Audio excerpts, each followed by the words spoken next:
Hello, dear students. Welcome back to Biology online coaching for NEET and KCET. And today in this video, I'm going to discuss some multiple choice questions on the first PU topic, Animal Kingdom. So let us move to the questions.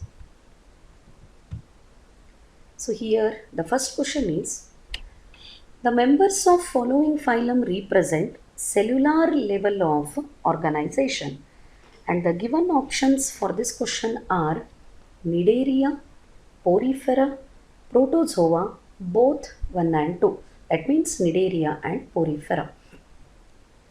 So the right answer for this question is option 2, because the members of phylum Porifera are exclusively available. Most of the members are available in marine water, and they are showing cellular level of organization. So for this question, the right answer is phylum Porifera, and the members of phylum Porifera are commonly called sponges. They contain minute pores on their body known as ostia, and one larger opening you can see in the picture. This is called ossiculum. The water movement in the sponge's body is very peculiar, and the movement of water in the sponge body represents water canal system, where water move or enter into the body through the ostia. It circulates in the body cavity, central body cavity called spongocoel, then finally through the larger opening called ossiculum, the water is removed from the body. The movement of water in this route within the sponge body represents the water canal system, which is the peculiar character of the sponges. And here you can see the arrow mark also. Ostia are incurrent pores, means through the ostia only water enters into the sponge body, then it circulates in the spongocoel, then finally that water comes out of the sponge body through the larger single opening called ossiculum. And moving to the next question, mark the incorrect statement for the phyla Platyhelminthes to Echinodermata. So four options are given and some characters are given from the phylum Platyhelminthes to Echinodermata. All groups represent organ system level of organization. All are triploblastic, all are bilaterally symmetrical, and none of these. If we go through the basics of classification of the animal kingdom, here in the chart you can see in the phylum Platyhelminthes, the level of organization is organ system.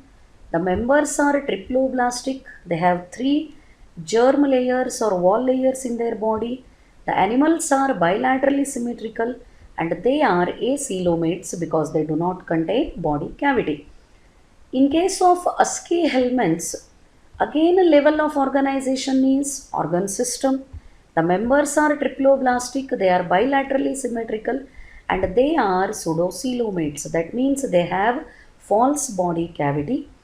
From Annelida, Arthropoda, Mollusca, Echinodermata, all these members are showing organ system level of organization. They are all triploblastic. They have bilateral symmetry. That means body can be divided into two similar halves in one plane. And members of Annelida, from Annelida to Echinodermata, all the members are coelomates because they have the true body cavity lined by mesoderm. And in the question it is asked, which statement is incorrect from the phylum Platyhelminthes up to the Echinodermata. So from Platyhelminthes to Echinodermata, all the phyla are showing, the members of all the phyla are showing organ system level of organization. All of them are triploblastic and all of them are bilaterally symmetrical. then which statement is incorrect regarding the given option? And the answer for this question is none of these. All the statements are correct because platyhelminthes to echinodermata in the system of level of organization, you can see organ system level of organization. So this one is the right answer.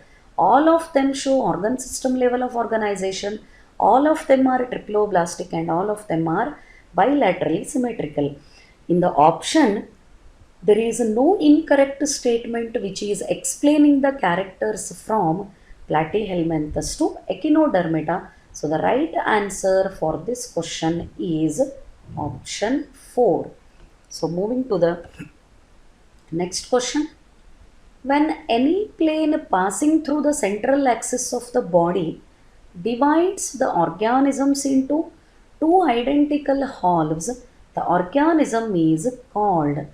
The definition is given with respect to symmetry. What is asked? When any plane passing through the central axis, if this term is given with respect to symmetry, no doubt the symmetry is radial symmetry, because in case of bilateral symmetry, the any plane passing is not the right term. In one plane passing through the central axis, but the term given here is any plane passing through the central axis of the body that divides the organisms into two identical halves. The organisms are called radially symmetrical.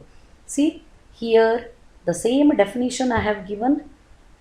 For radial symmetry, the definition states that body can be divided into two equal halves by any plane along the central axis. This is the image. Here the poriferens are asymmetrical, so don't consider this one for the answer. Here the poriferens are asymmetrical, so let me erase that one. Of course, some poriferens are having, but in our syllabus, the poriferens are asymmetrical, so this is not taken into consideration.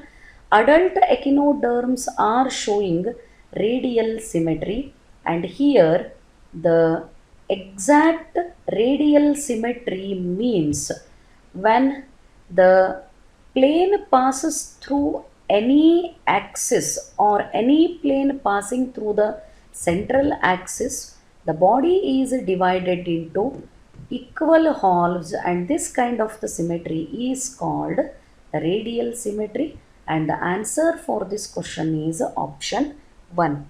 Then moving to the next question.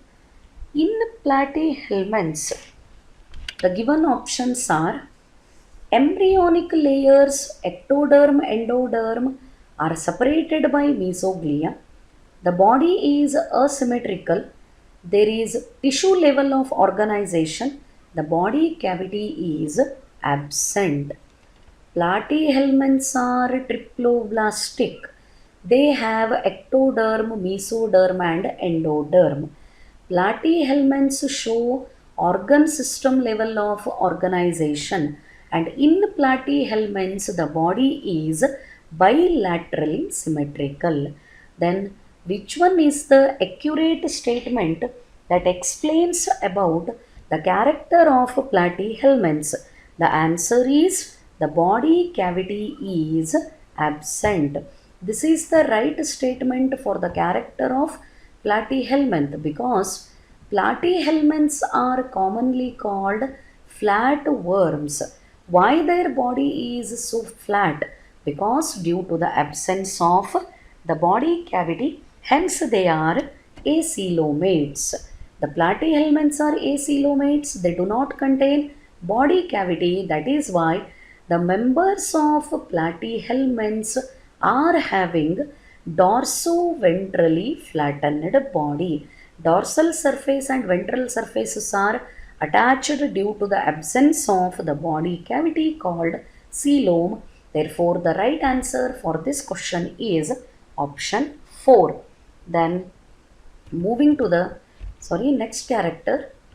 Organisms belonging to following phylum are true coelomates, and the given options are Arthropoda, Aschelminths, Ctenophora, and Platyhelminths. So the question it is asked to find out which phylum members are true coelomates. Aschelminths are pseudocoelomates. They have false body cavity. Platyhelminths, before this question only we have discussed, and these are the acoelomates. Ctenophores are also acoelomates. They do not contain any body cavity. And the right answer for this question is the members of phylum Arthropoda. From Annelida to Echinodermata, all the members are having true body cavity. They are the true coelomates. And arthropods are commonly called joint-legged animals. Arthropoda represents largest phylum in the entire kingdom Animalia, and the members of Arthropoda are found in wide habitats. They are found in maximum variety of the habitats, and all these are the members of arthropods. They are aquatic forms, they are terrestrial forms, they are parasitic forms, and they are available in variety of habitats. Their body contains the true coelom, hence they are called coelomates. So the right answer for this question is option 1. Then moving to next question. Which of the following is freshwater sponge? And in the option, the names are given Cycon, Euspongia, Spongilla, and Pleurobrachia. And the answer for this question is Spongilla is freshwater sponge. Most of the sponges are available in the marine water, but Spongilla is the freshwater sponge, and this develops gammules during harsh conditions that allow the sponges to survive. What it means? The sponges are showing asexual reproduction, which is called budding. The small outgrowths arise at the bottom of the adult animal.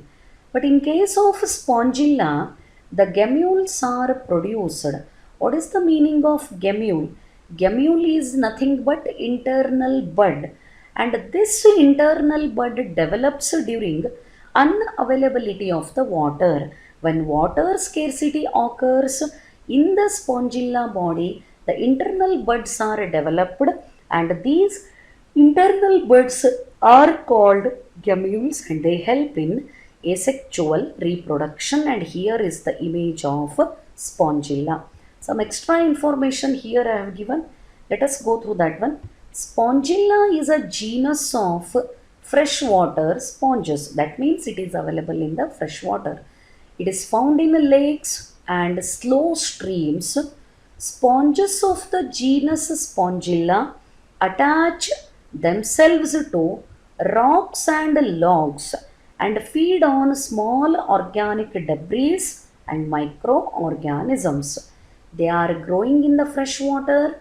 Freshwater bodies like lakes and streams, they grow attached to the rocks and logs of the water body, and they are feeding on organic debris as well as available small microorganisms which are present in the water body. So the answer for this question is option 3. Yes. Moving to the next question. This one is very simple question. Comb jellies belong to which phylum? Porifera, Cnidaria, Ctenophora, and corals. The comb jellies, it is the common name of the members of the phylum Ctenophora.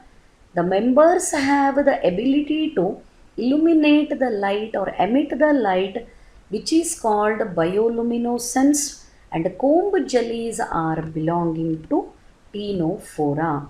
The comb jellies they are oval shaped animals with 8 rows of tiny comb like plates that they beat to move through the water.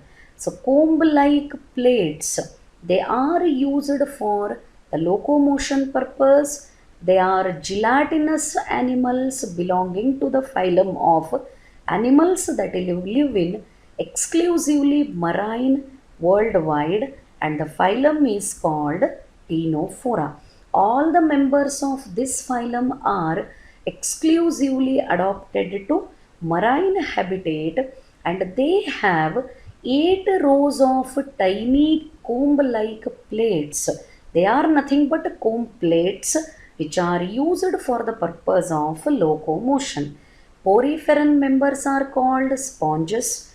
Cnidaria is another name of the phylum Coelenterata, and corals are also the members of Coelenterata.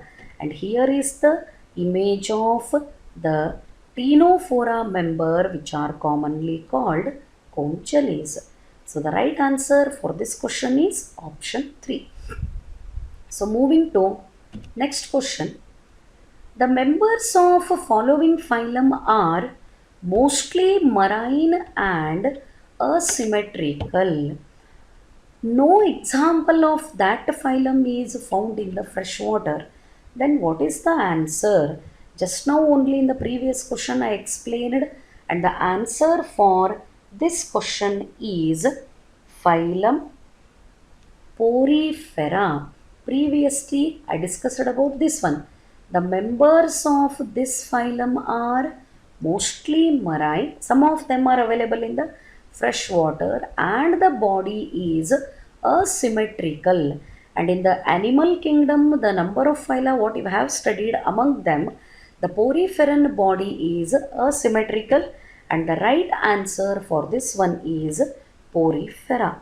And this is the image of a sponge. Here you can see the minute openings called ostia, and this is the larger opening called osaculum. And members of phylum Porifera are commonly known as sponges. They are generally marine and mostly asymmetrical animals. Then moving to the next question. Given are the 4 matches of the phyla with their characteristic cells, and mark the option that has both the correct matches. Coelenterata nematocyst, Porifera choanocyte, Ctenophora solanocytes, Platyhelminthes nephrocytes.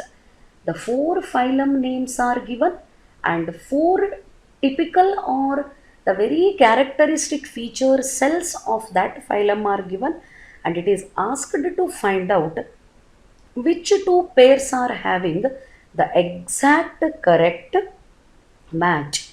And the answer for this question is option 1, because in Coelenterata the nematocyst is present in the nidoblast, and in Porifera the choanocytes, they are called colar cells, which are forming the lining of spongocoel, and they catch any small microbe moving in the water, and it is digested and captured by the colar cell or choanocyte. So this is nematocyst. Nidoblast or nidocytes, which are nothing but the stinging cells present on the tentacle and all over the body of coelentrates. It contains a poison-filled capsule called nematocyst. This is the nematocyst, and this is the thread-like structure extending from them, and these nematocysts are present. This nematocyst is present in the nidoblast. They are the structures found in coelentrates. And here is the image of colar cell, which is also called choanocyte, and it captures the food particle which is moving through the water, during the water circulation in the spongocele, that is body cavity of the sponges. So the right answer for this question is option 1, and the right options are Coelenterata with nematocyst and Porifera with the choanocytes. Then moving to next question. Which one of the following is commonly called pearl oyster? Limulus, Dentalium, Pinctada, and Chaetoplinura. So these are the four options given for the name of pearl oyster. The pearl oysters are belonging to the phylum Mollusca. They are the members of phylum Mollusca, and here the common name pearl oyster, it is given for the name or the member Pinctada. This is the Pinctada belongs to phylum Mollusca and it is commonly called pearl oyster, and here is the image of a pearl oyster. So Kannada ಇದಕ್ಕೇನು ಶಿಂಪಿ ಅಥವಾ ಕಪ್ಪೆ ಚಿಪ್ಪು ಅಂತ ಕರೀತದ. Inside that only pearls are produced and later their structure and quality is modified and shapes are also changed. So this is belonging to the phylum Mollusca and its common name is pearl oyster for the Pinctada. Then moving to next question. Following organism is triploblastic, bilaterally symmetrical and marine, respires through the gills. The characters are indicating which organism: Echinus, Hirudinaria, Belanoglossus, Physalia. What are the characters given for the organism? The organism is triploblastic, the organism is bilaterally symmetrical, organism is marine and it respires through the gills. When gills are meant for the respiration with the triploblastic body wall layer and bilateral symmetry, no doubt this is indicating Belanoglossus. So Belanoglossus is commonly called tongue worm, and here the body consists of three parts: anterior proboscis and a collar and a long trunk. So this is the image of Belanoglossus which respires through the gills. It is available in the marine water, bilaterally symmetrical and triploblastic. So the right answer for this is option 3 and it is Belanoglossus. Then moving to the next one.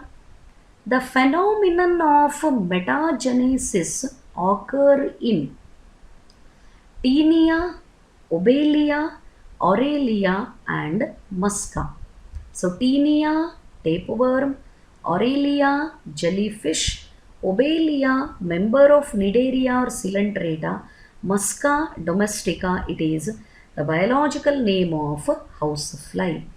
So phenomenon of metagenesis, the change in the morphological forms such as medusa and polyp, it is observed in Obelia. So let us have a look on the definition of metagenesis. What is that? Alternation of generation in which the asexual polypoid generation appears to alternate regularly with the sexual medusoid generation, but both the forms are diploid and this is called metagenesis. When polypoid forms, polyp form is alternating with the polyp represents asexual generation and sexual form is represented by medusa. When polyp and medusa are alternating with each other but both of them are diploid and this is called metagenesis. And here is the life cycle of the Obelia. Here you can see the medusa form and here you can see the polyp form. Polyp forms are having the cylindrical body or tube-like body, and in case of medusa, the umbrella-like body is present. In polyp, the mouth and tentacles are upwardly directed, and in medusoid, the mouth and tentacles are downwardly directed. The polyp, it represents asexual form, and medusa represents sexual form. So these are the comparison between polyp and medusa, and when they alternate with each other in the life cycle, if the conditions are diploid, it is representing metagenesis. Then moving to next question. Which of the following organism is correctly matched with its common name? Aurelia comb jelly, Adamsia sea anemone, Ankylostoma pinworm, Aplysia sea mouse.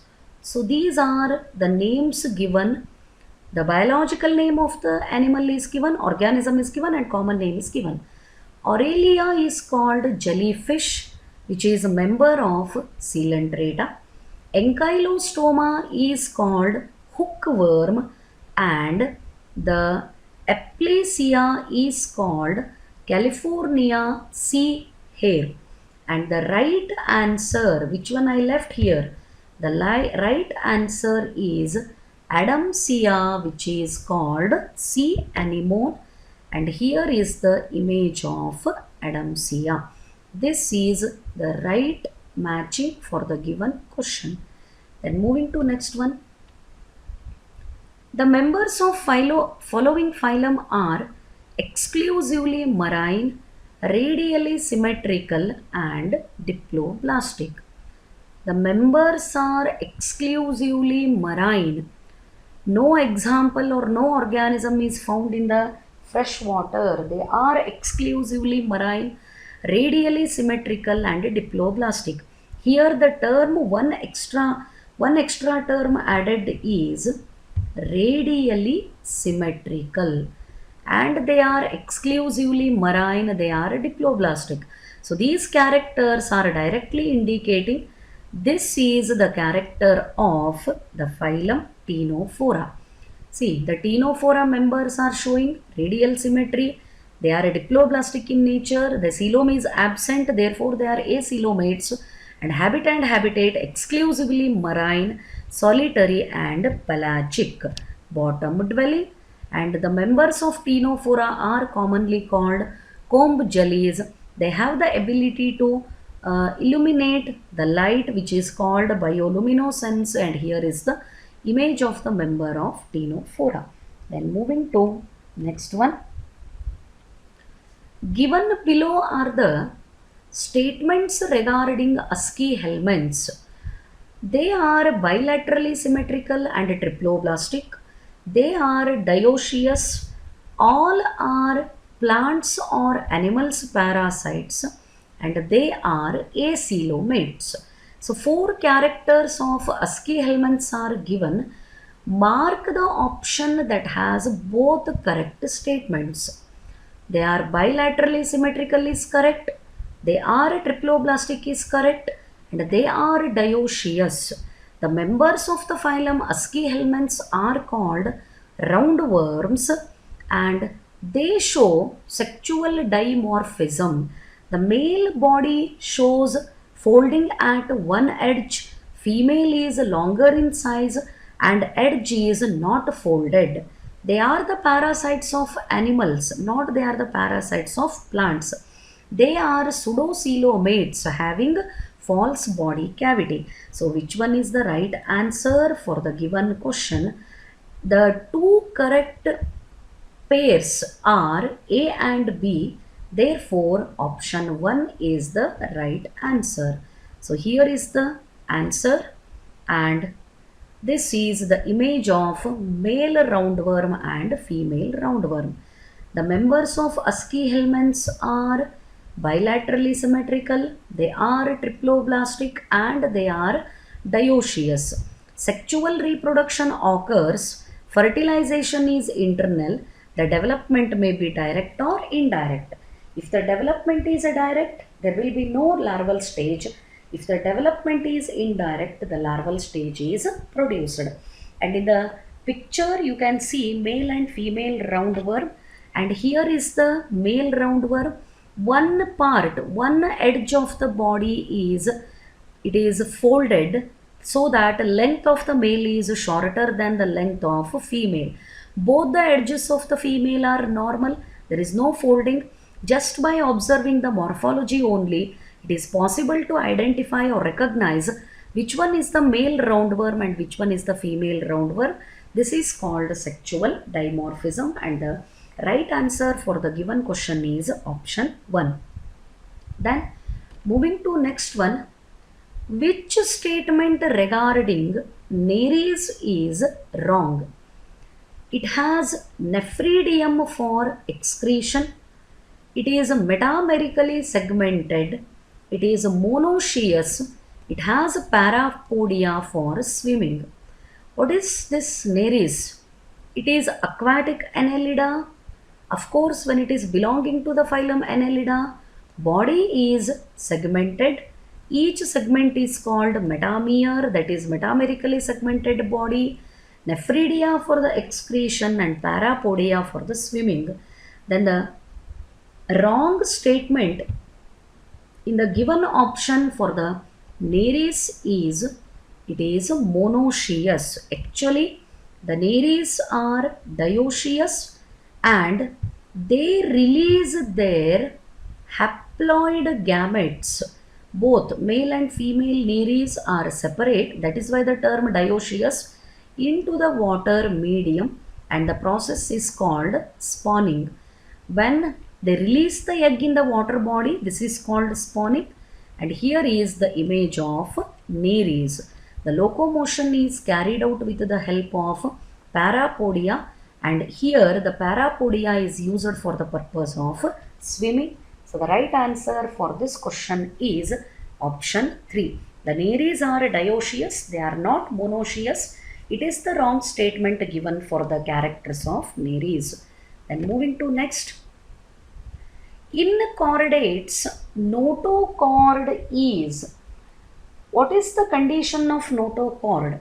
Mesodermal and dorsal to nerve cord, endodermal and dorsal to nerve cord, mesodermal and ventral to nerve cord, endodermal and ventral to nerve cord. So chordates are characterized by the presence of notochord, and in chordates, the notochord, it is a cartilaginous structure and it is mesodermal in origin. It is placed ventral to the nerve cord. Therefore, the right answer is option 3. The in chordates, the notochord is a cartilaginous structure. It is derived from the germ layer called mesoderm, and it is placed ventral to the hollow nerve cord. So the right option is option 3. Here is some extra explanation. Notochord, the chordates are named for the notochord. Because of the presence of notochord only, the term chordata is given. It is a flexible rod-shaped structure found in the embryonic stage of all the chordates. Why it is flexible? Because it is cartilaginous in nature, and also in the adult stages of some chordate species. It is located between a digestive tube and the nerve cord, providing skeletal support throughout the length of the body. And here is the image. This one is the notochord, the long structure here you can see, and above that one the nerve cord is present. So notochord is a cartilaginous, flexible, rod-shaped structure found in the embryonic stage and adult stage of the chordates. So moving to the next question. Which set has two members of the same phylum? Cuttlefish and jellyfish, tapeworm and earthworm, dogfish and dolphin, sea mouse and sea lion. So here only one option is having same animals belonging to the phylum Chordata and a dog, fish, dolphin. Both of them are the chordates. The dogfish and this one is the dolphin. They belongs to the same phylum Chordata, and the option 3 is the right answer for the given question. Then moving to the next one. Following group is not a subphylum of Chordata. The Chordata is divided into, phylum Chordata is divided into three subphyla: Urochordata, Cephalochordata and Vertebrata. The Tetrapoda is not the subphylum of Chordata. The remaining three are the subphylum of Chordata, whereas Tetrapoda is not belonging to subphylum Chordata. So the right answer is Tetrapoda. Here you can see the phylum Chordata is divided into three subphyla: Urochordata, the members are called tunicates; Cephalochordata, and one more is Vertebrata. So these are the three subphyla of phylum Chordata.